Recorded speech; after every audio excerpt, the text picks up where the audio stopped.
Good morning, everybody, and welcome to the LAI Public Libraries Online Conference 2020.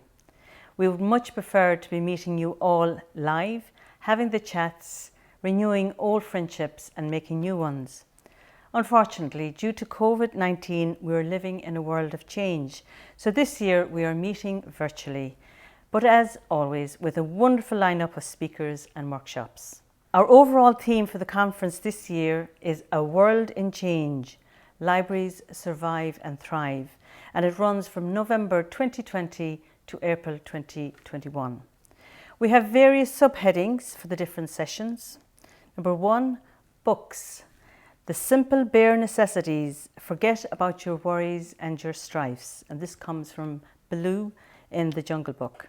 Number 2, uncertain times. The reading bug is here to stay.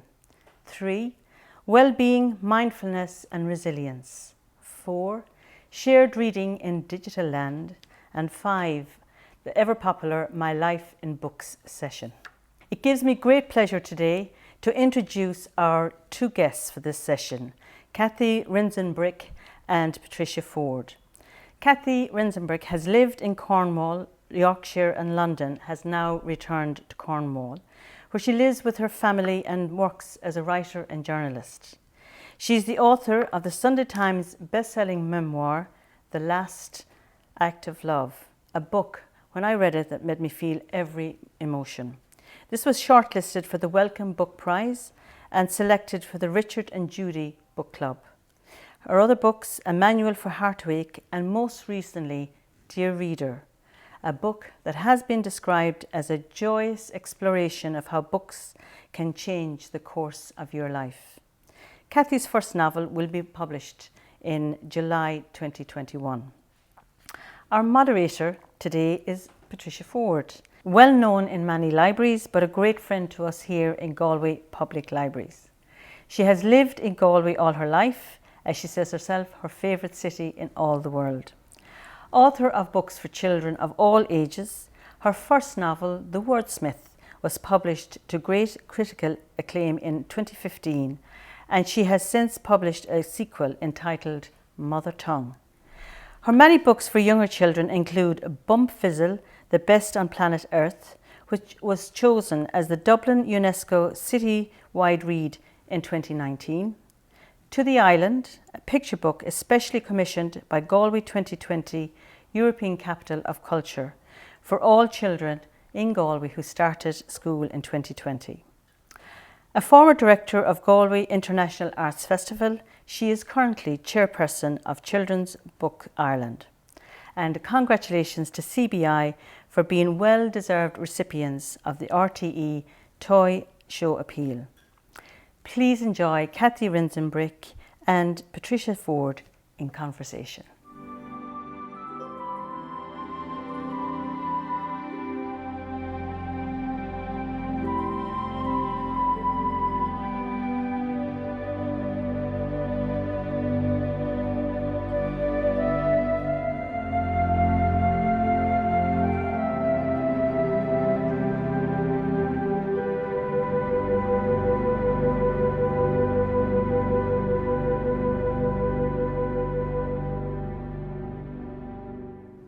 Hello and welcome to the LAI Public Library Online Conference 2020. Well, I'm here today with a wonderful author, Cathy Rentzenbrink, who is joining us from Cornwall. Hello, Cathy, and welcome. Hello, it's very nice to be with you today. Great to be in Cornwall, even if it's only virtually. How are things there? How's Cornwall doing? Yeah, not too bad. And it's quite nice weather today. It does rain a lot here, but we're looking at, it's one of those nice, crisp, wintry days. Excellent. Well, you are not totally a Cornwall woman, though part of you is. Do you want to tell us a little bit about your origins? I will, yes. So I was born in Cornwall. My dad, who's from Cork in Ireland, sailed into Falmouth, which is where I now live, when he was in the Merchant Navy, and he met my mother on the quay and they fell in love. And then my brother and I were born here. But then when I was 5, my dad had got a job as a tin miner by then. The tin mines closed down, and we then moved up to Yorkshire to Selby Coalfield so he could get a job there. So everywhere we went when I was a child, it was all to do with where my dad could get work. So it was an interesting time. We had a spell on the Shetland Islands. We had a year in Scotland. And to me, I think I sound very much like I've got a Yorkshire accent in my head, but other people often don't notice it. So that's quite a funny thing as well. And I don't really have a fixed voice. I tend to just, my accent shifts about depending on who I speak to. So by the end of this, you might have a Galway twinge there. So with all that moving around, obviously all those choices in a way affected what happened to you after that. And things could have been very different. Yes, I've always been fascinated by life, and in books as well. In some of my favourite novels are ones where they show the path taken and the path not taken. And I've always been fascinated with that in my own life, really. I'm sure I would be a different person if we'd stayed in Cornwall or stayed in Scotland, or, and there was the chance of there was a possibility of Dad going to work on the Channel Tunnel at one point. So again, I mean, I've hardly ever even been to that bit of England apart from to go to France. So I'd probably be a different person if we'd done that as well. So I think that where you grow up does alter you a bit. And I've moved back down to Cornwall now. And it is, I really like being near the sea. I'd say what if somebody said you can live anywhere in the world you'd like, I would just say, if you could plonk me next to the seaside, that's the important thing for me. Nothing else really matters. I love the sea. It's fabulous. And you were a small, tight unit, your mum and dad and your brother, who was slightly younger than you. And would you say you had a happy childhood? Oh, I had a very happy childhood. I mean, I had some of the moving around was a bit, school was often a bit stressful and stuff. But my home life was wonderful. I think, because my parents are very much in love with each other, and they still are. And I think it's an amazing thing, I think, to be brought up in a house that's full of love. And they're both very good company. And my dad in particular, he's just a great laugh. He's always got a joke ready, and he's incredibly kind and generous and giving. So I just feel really lucky to have had that upbringing, really. And we had, we'd always have a nice pet, and it always felt very happy to me inside the home. And then sometimes the outside world looked a bit harsh. I always think that's all my thing. I was brought up with so much love and care, but often, and still now, to be honest, really my problems are all around reconciling the fact that the real world can be a bit harsh. Yeah, when you were a teenager, the real world came crashing in a way you could never have expected. Would you tell our audience about that and what happened? Yeah, so my brother Matty, who I adored, so he was 13 months younger than me, and he was 9 inches taller than me. And he was just wonderful. He was incredibly funny. He was quite cheeky. He did used to make me cross because he was very good at like wriggling out of his share of the jobs. But he was so funny, and I had a great soft spot. If somebody can make me laugh, they can get away with an awful lot. Again, it's books, people, anything. If somebody can amuse me, then I kind of pretty much forgive them anything else. And he was great fun, and I loved all his friends as well. And I really liked. I'm not a small woman. I'm 5'7" myself, but I loved being surrounded by him and his friends. They were all so tall. I loved being surrounded by all these tall boys. And a great way of meeting boys, Cathy. Well, yeah, of course, I was a year older and really fancied myself, and quite a lot of them did have a crush on me, I think. But they were just kids at that point. I had my eye on the older boys, of course. But I loved mating around with my brother and his friends. And then one night he was knocked over just a couple of miles from where we lived, and he never got better. He didn't die. He was alive for a few years after that, but he never in any way meaningfully regained consciousness. He was it's called a persistent vegetative state. Most people probably would use the word coma, but that was the case then for 8 years. And it was devastating when it happened, and then it was devastating over the time to come, because of course we desperately hoped that we could make him better, that we could love him better. And it took me a long time to see that there's I like to think love has no limitations, but actually it can't reverse irreversible brain damage. So, that was just all awful. And it was, I was 17 when that happened. So it was later I came to see it it was like a blade had come down and separated the old life and then the new life. And Cathy, did you know straight away when you got that news that he was seriously injured? Did you know that was a life-changing moment? Did you think something catastrophic now has happened? Do you know, that's such an interesting question. I don't think I did know. And I think on the night itself, so I wasn't with him when it happened, but I was with him about 20 minutes after, because the driver that stopped, someone knocked him over, and then the person that stopped, because it's before mobile phones, the person that stopped found out from the people he was with what his name was, and then went to the corner of the village, phoned an ambulance from the phone box, and then came to our pub and was in the car park. And I opened the window and then ran down and got in the car. And I always remember he said he's in trouble. And it didn't occur to me to wake my parents up. I just thought it would be something I could sort out. I thought it would be some kind of scrape or some kind of naughtiness. And even when I got there, he was lying in the road and he was unconscious. And I knelt down next to him. But, I still don't think I thought it was all that bad, because I was quite used to, like in our pub, there was often quite a lot of fighting, to be honest. I find it a bit shocking looking back on the extent to which, quite often on my weekend, my dad would end up chucking someone out of the pub because they'd, hit someone else with a pool cue. There was a lot of it never seemed that bad to me at the time. And the football team were always somebody seemed to be getting knocked out, and then they'd, people would just like carry them into the pub and sit them in the corner, and then they'd be better in a couple of hours. And and someone would say, "Oh, you just better go easy on the drink for the rest of the day." So I was I don't think I thought it was a really big deal to not be conscious. And then it was when the ambulance men took me with them, obviously. And it was really then I saw how I could tell by the way they were behaving that it was really, really serious. And I heard them say on the radio, all these years ago, and it's funny how the bits that get me, I heard one of them say, "We've got a bad one here." And so terrifying, isn't it? I mean, what comes across when you're talking there is the terror of that moment.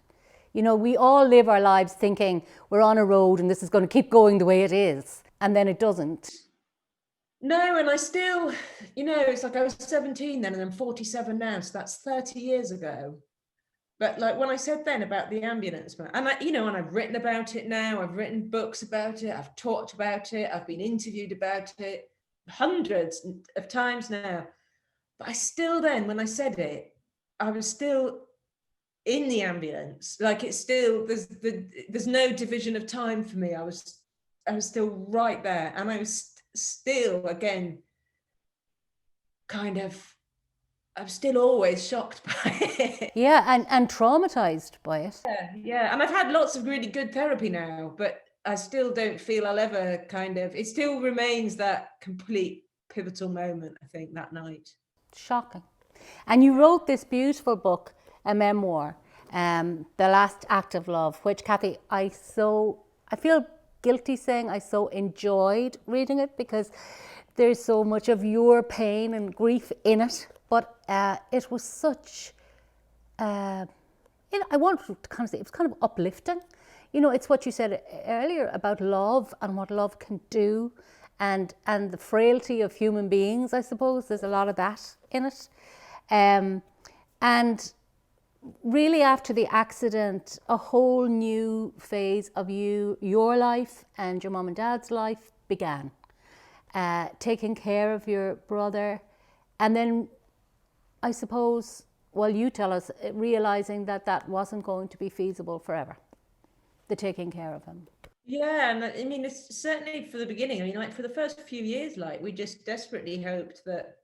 I mean, the thing is, even now, even medical people, don't understand a lot about the brain, don't understand a lot about head injuries, and certainly at the time, people didn't. I mean, my mum says now, like, would nobody tell us, or was it just that we didn't want to listen? But I think now, now, if what happened to Matty happened, I think they'd be able to do a brain scan pretty early on that would show the extent of the damage. You said a beautiful thing in one of the books about you were praying in the hospital for Matty to live, and you say, I didn't know then I was praying for the wrong thing. Yeah, I mean, I just didn't, I was so innocent. And of course, there wasn't news then, and there wasn't the internet. I just didn't realize that I didn't have any concept of head injury or brain injury or what it might mean. And I remember we were all so pleased because he didn't break any bones.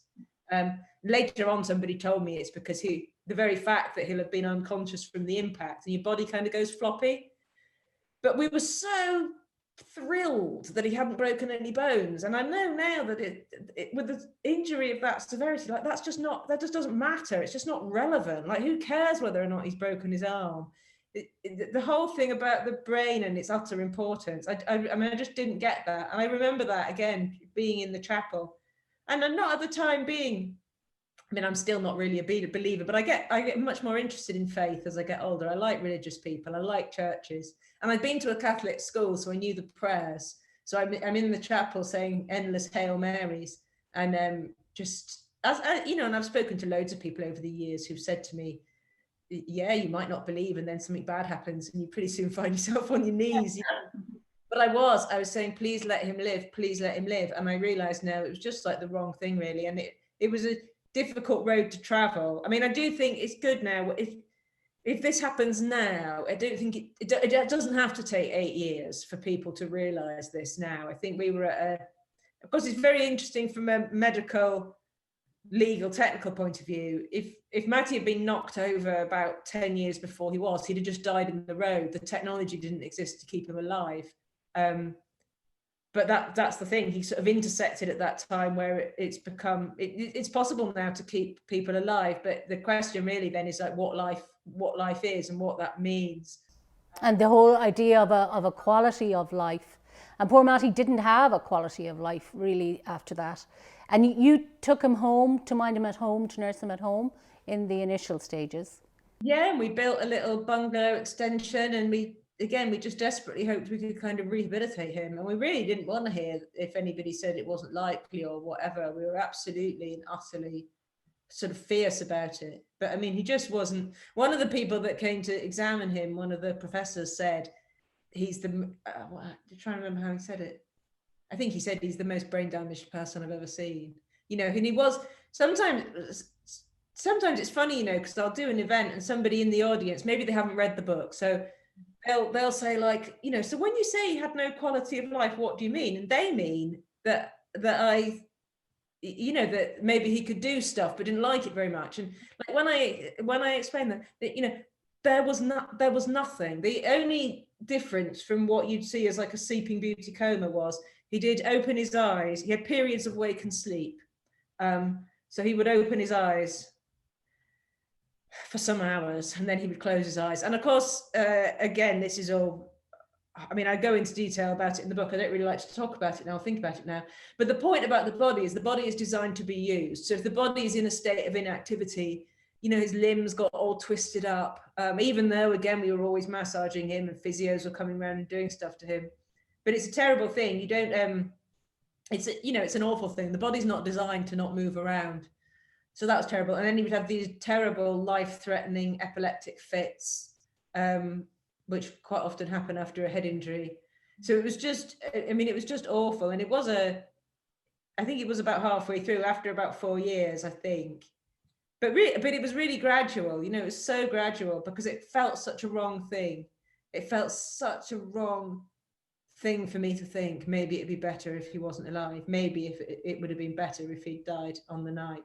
And that's something I really know now with the clarity, because I think one of the terrible things about trauma is you've got all the terrible loss and the sadness and the grief, but it's also quite difficult when you're giving yourself a hard time, which I did for a lot of years, you know, like if you're feeling guilty about the way you think, I think that's difficult. So I'm really clear about that now. I just know that as a fact. It would have been much better for Matty and much better for everybody who knew him.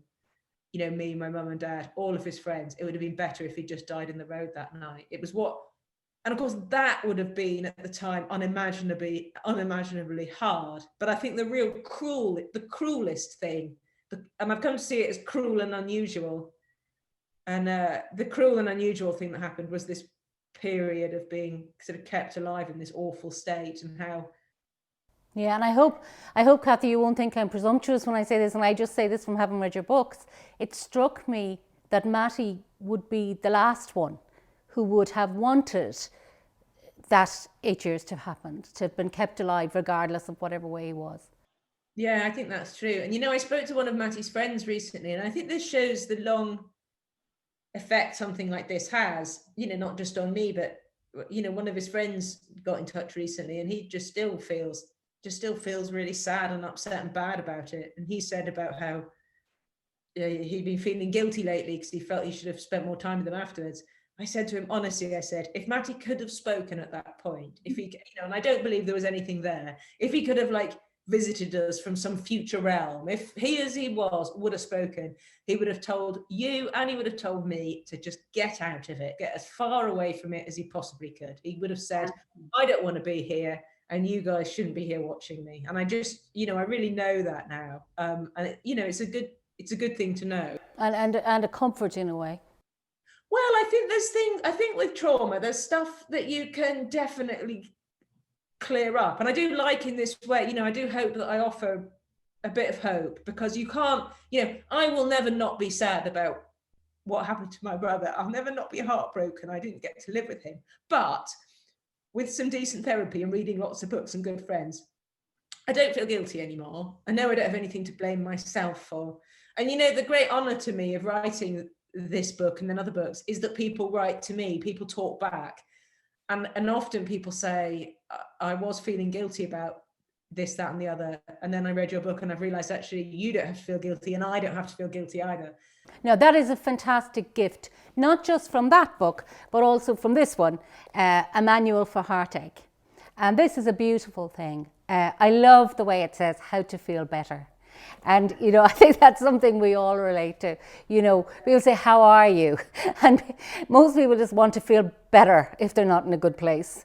So that was a very different thing to do, Cathy, to sit down. I can imagine the memoir is one thing, and I can imagine all the difficulties of that, because you're also representing your mom and your dad and your brother and his friends and their experience.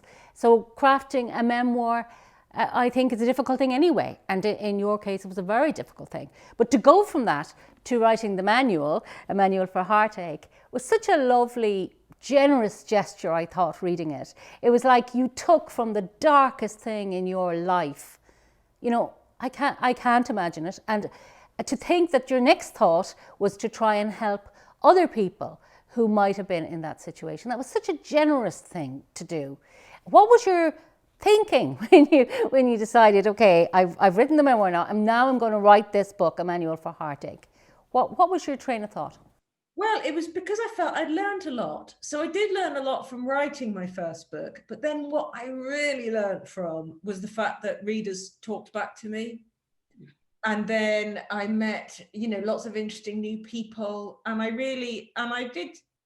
I just expanded my own understanding of grief. I had some extra therapy as well, which was really good, some proper trauma therapy, which I'd never really had. That really helped. So I felt I just wanted to share a general, so the question people would often ask me, and I remember the first time it happened, I was so amazed. This woman came to an event I did, and she said, I loved your book. She said, but it is very sad. She said, do you think I can give it to my sister whose son has just died? Oh. And she told me about her nephew. He was a soldier and he'd just been blown up somewhere. And I remember just feeling like, just sort of the honor and the overwhelm of that question. And I said, I don't know. I said, I just don't know. I said, you'll know more than me because you'll know her. And then people kept asking me this, and I thought it was a really interesting question, because they were asking me they were saying, I want them to read the book because it's a helpful book ultimately, but can they cope with how sad it is, given that they're already sad? I thought it was such an interesting question. I still don't really know the answer. I think it depends on what sort of person you are. But then I thought, I wonder if I could write something with the intention to console. Because my first book, I didn't write, I mean, people say it's really helpful. I'm so glad and feel so honored, but that's not why I wrote it. It's just a memoir. I just wrote it. And it was a surprise to me that people found it helpful. I thought nobody would read it. I thought, who'll read this miserable book? But people do, and they like it. And that feels like a massive gift. But then I did think with the second one, I thought, what if I tried to write something helpful? What if I wrote something that was specifically designed for someone in distress, whether that's in grief or whether that's someone who's depressed or whether that's someone that's just got that kind of like restless, itchy feeling where we know that things aren't right and we don't know what to do. And that's how I sort of designed that book. So I wanted to share the extra things that I learned, and I wanted to do it in that format. And I wanted to do it in a way where no one would ever, I mean, you could give that book to anyone. I mean, they might not like it because not everybody likes books, and not everybody that's sad wants to be given a book, you know. And because if you're in the angry stage of grief, I've been here. It's like, what, you think some book's going to help me? Even though you do say a number of times that books saved your life more than once. And I thought it was interesting as well that you called this, Cathy, a manual. It's actually a very practical book. I loved the sections where you say, you know, what do you say to somebody who's had a terrible tragedy in their lives? And when do you say it? And, you know, at what point are people ready for that? So I think these are things we all worry about. And you give some great advice where you say, you know, anything you say is better than crossing the road and saying nothing. So I love that about that book. It is a manual. It's practical. It's not just about, you know, this was my experience and I want to tell you what I learned. It's not just that. It kind of puts itself out there and says, this is my advice, which I think is really... That's for the reader. That's what I would imagine. That it isn't about me in the sense that it's only about me where I think that's useful for someone else. And I really did describe, someone said about it, this book should be available on prescription. It's like I did think of it as a prescription. If I had to write something, you know, given that I can't have everyone in front of me, what would be the things I would tell people? Because that was the other thing. People quite often asked me, you know, did it have to be this bad for you? Did it have to last so long? Did it have to be so awful? And I always think that actually, no. I think you have to do your grief work. It's not like, you know, life is often sad. It's not about denying that, but I don't think you have to do it alone. And I think there are useful things that you can be told, and useful things that other people can do. And yeah, and you lay that out very clearly. I think you know, you tell us what not to say and what to say, which is always helpful. But I'm aware of, Cathy, time flying by, and I didn't get to talk to you about my favourite book of the year so far. I've absolutely loved this, dear reader, which is just out, The Comfort and Joy of Books. And you yourself said about how books saved your life at many times during this whole process. And the book is absolutely beautiful because it recommends books and it talks about different things in your life. Talk to us a little bit about your life in books as a bookseller before you were a writer. Yeah, so I thought, I mean, books have saved my life lots of times. I really don't know what I would have done without reading. Constant ally, constant companion. And I got a job in a bookshop when basically everything had gone wrong. I didn't know how to do anything and needed to get a job, and I didn't know anything. I'm still not great with computers, to be honest, but certainly at the time I was really bad. And I'd had these succession of really embarrassing temping jobs where I couldn't, I was such a disaster. It's like, I'm not very good with, you know, not very good with, if this was a real live conference now, you'd be able to see this in the break, because I'd probably like fail to get a cup of coffee out of the coffee machine, you know, and then I might spill it all over myself and I wouldn't know. Someone would have to take me to the toilet. So I've got a very bad directional sense. So those sorts of things are all quite important when you're trying to get a job temping. So I just couldn't do anything. Couldn't really. Then you have to send your timesheet, use the fax machine. Of course, I could never work out how to use a fax machine, which way the paper went, and what, you know. So I was rubbish. Couldn't type. It was awful. Anyway, I just thought, well, the only thing I know how to do is read books. So I'm going to try and get a job in a bookshop, and I did. And it was amazing because the first couple of days were a bit of a shock, because I did think I was really well read. And there's no feeling like it. And bookshops and booksellers and librarians, I think, all feel this. You think you know a lot about books, and then you get a job in a place for books, and you realise that actually your knowledge is quite defined. You know, you might be good at those shelves, but you don't know about those shelves. So the first couple of days were a shock. But then I did just absolutely have the sense, this is where I'm meant to be. I can really do this. And yeah, and I just loved it. And I read so much. And you loved talking to people. You loved talking to customers and recommending books. I did, yeah, I really do. I mean, I really do like talking to strangers. And of course, talking to strangers about books for work is quite a respectable thing to do. I would do it all the time, to be honest. I'm always wanting to strike up conversations out and about, whereas people often don't like that so much. But yeah, it was amazing that I'd managed to make talking to strangers about books my job. I got lots of regular customers, and they'd come in, and there was this little old lady who'd come in. She was very posh because it was at Harrods. The bookshop was at Harrods. And she'd lean her walking stick against the desk and she'd say, "Where's the girl who reads? Bring her to me." That's as good a name as any, the girl who reads. No, it's lovely, isn't it? I really liked it. I was all into Harry Potter then. And of course, he was always known as the boy who lived. And I thought, actually, the girl who reads, that's not bad. And then you started organising events with authors. Yeah, the bookseller who did the events left, and I sort of inherited his job. And that was cool because, again, at Harrods, quite a lot of famous people came. So Cathy, spill the beans on the famous people. Well, the first ever one I did was Bill Wine, and all the women in the queue were sort of like, "Oh, isn't he wonderful?" And "Oh, isn't he short?" One of the things I learned over my years of doing book events is that almost all famous people are quite small. Apparently, it's something to do with like actors and actresses. It's a thing because you look good on camera if you're quite short. So they're all very small and thin, apart from David Hasselhoff, who is about 8 feet tall. And it was just always, I liked that bit when people had made an effort. I always used to like talking to the first people in the queue that had come really early. Then there was the day when I remember Katie Price was very good natured and her skirt fell off. I mean, it was like two pieces of sort of furry material and it fell off, and we had to go and get safety pins from the John Lewis over the road. This is when I was working in Oxford Street, and then we had to sort of safety pin her back together, and she went out. She's very tiny though, again, so if you look at her in magazines or telly, you'd think she was sort of a bit Amazonian, but again, she's tiny little creature, very good natured and nice, and very funny, you know, when the skirt fell off.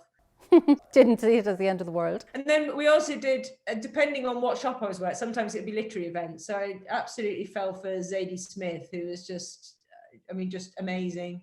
I met Lauren Bacall, and that feels like something I'll always remember. She was, I think she was about 80 and she'd been doing a lot of events. She was just a bit bored. So she asked me to take her to the loo, which had to be a big backstage thing. And I think she just wanted a rest. So we just sat down there was a big room where all the books came into the building, goods in. We just sat on a couple of kick stools, and she asked me to explain it all to her, how it works, you know. So it was the strangest thinking, sitting there thinking like, okay, so I'm explaining to Lauren Bacall that the books arrive in boxes on the big lorries, and then they come up that lift, and then the man over there checks them in over there. She was probably fascinated because it was all new to her.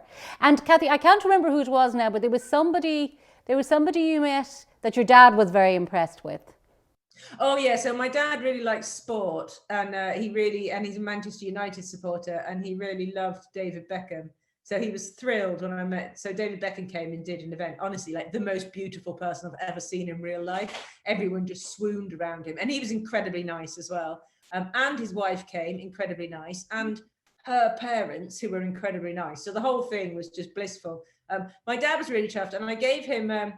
So my dad had never really learned to read and write properly. You know, he'd run away from home when he was quite young, and I gave my dad a copy of David Beckham's biography just because I thought he'd like to own it, not really because I thought he would read it, but he read it, and then that set him off on another new trail of reading books. It also set you off on another train where you thought you could help other people who might have been a bit like your dad, who had issues with books and literacy. So that started you on another adventure. Yeah, it was another adventure. Yeah, I eventually got a job running an organisation called Quick Reads, always very well supported by libraries. And that we commissioned books for emergent adult readers, and that was amazing, and that felt like such a privilege. So I started going into prisons and working with various adult literacy groups. Slow down there a bit, Cathy. Going into prisons, I can't think of anything more frightening. How did you feel the first time you walked into a prison, going in to talk to prisoners? Well, honestly, I felt this is where I'm supposed to be doing this work. I still feel that. I love prison. And it's not, it's hard. It's not, I don't find it frightening. I find it distressing. One of the things I didn't realize when I went into prison, and I felt ashamed that I didn't know this, but I think most people don't know this, was just the extent to which prison is full of people who just don't have basic skills. It's also a really high proportion of care leavers. And you just meet people and you just know it's where we put society's failures, I think. And it should be a shame, I think, to society. I think a way I think of judging societies, rather than thinking about how much money we make, could be to think about how we behave to people that have transgressed the rules. And I certainly think in the UK, I just think it's a huge failure. And I was talking to because a lot of people say, like, oh, why do you want to go into prisons and whatever. But I was saying to a friend of mine, I said, look, you give money to the NSPCC, you give money to a children's charity. The people that end up in prisons are the people that didn't get a good intervention when they were a kid. They're the people who suffered as kids and continued to suffer. I know bad people exist. The other thing people often ask me is like, why do you want to spend time with serial killers? I don't ever get anywhere near anybody like that. I'm dealing with people that have got in a bit of a pickle, and they're not really, they don't feel to me to be massively dissimilar to some of the people I used to serve in the pub and the boys I was at school with who were not in the top class, And it's a bit like you said earlier about, the choices we make, and one thing happens and suddenly your life is sent rolling down a different direction. I think for a lot of people who are in prison, that's all it probably was. A couple of bad choices, not even made by them, they've no safety net, a lot of the people. They've no skills. Education's never worked for them. So again, not only has education not worked for them in the sense that it's taught them useful things about being alive, it's just been a continual, fairly humiliating experience where it's been years of not being good at anything. And then there's really often with people in prison, there's a lot of family breakdown, difficult things. You can't... So I run writing groups in prison sometimes. I run them really differently to groups I run out of prison, because because you just know that the amount of really horrible traumatic memories in any room of prisoners is just going to be, I don't know, like times 100 from any group of like the normal population. That's where people are different, not because they're meaner or nastier particularly. It's how they've suffered. That's usually the difference I find. And shows you as well, I suppose, people in a lot of ways are defined by what they suffer and how they react to what happened to them. In your case, I think that's really obvious. When you said there about your dad had literacy issues, which led you into thinking about doing something to help other people. It seems to me, as a fan of your books, that you have experienced lots of great things in your life, but also lots of trauma and grief. And where you met those, you treated both imposters the same, and you made something good out of it. And Cathy, I am in awe of you. I think your books are wonderful and everybody should read them. And I agree with whoever said they should be on prescription. They absolutely should. You are a comfort and a joy, and just like to wish you every success. And it was lovely talking to you and being in Cornwall, if only virtually. Oh, thank you. Thank you so much. So we'd just like to leave it on that note with a very sincere thank you to our guest today, Cathy Rentzenbrink, and all her wonderful wisdom and philosophy. So thank you for that, and thank you for listening.